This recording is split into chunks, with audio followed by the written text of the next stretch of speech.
एक दूसरे के कट्टर विरोधी नेता भी अब आमने सामने बैठकर चर्चा करेंगे।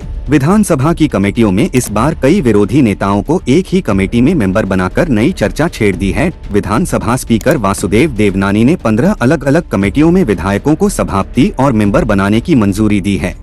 सबसे ज्यादा चर्चा विधानसभा की नियम समिति के मेंबर्स की है। इस समिति में सियासी रूप से विरोधी नेताओं को एक साथ मेंबर बनाया गया है।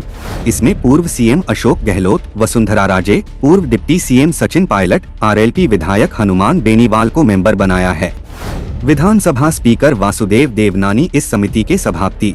इस समिति में इन नेताओं के अलावा कांग्रेस विधायक मुरारीलाल मीणा, बीजेपी विधायक प्रताप लाल भील और दीप्ति माहेश्वरी भी शामिल। नियम समिति की बैठक होगी तो वसुंधरा, बेनीवाल, गहलोत, पायलट करेंगे चर्चा। नियम समिति में शामिल बेनीवाल और मुरारीलाल लोकसभा उम्मीदवार रविंद्र भाटी, धारीवाल और विश्वराज मेवाड़ अधीनस्थ विधान समिति में मेंबर। विवादित बयानों के लिए चर्चित बालमुकुंद आचार्य सदाचार कमेटी में मेंबर। अब देखना ये है कि विधानसभा की कमेटियों की लगातार बैठकें होती हैं।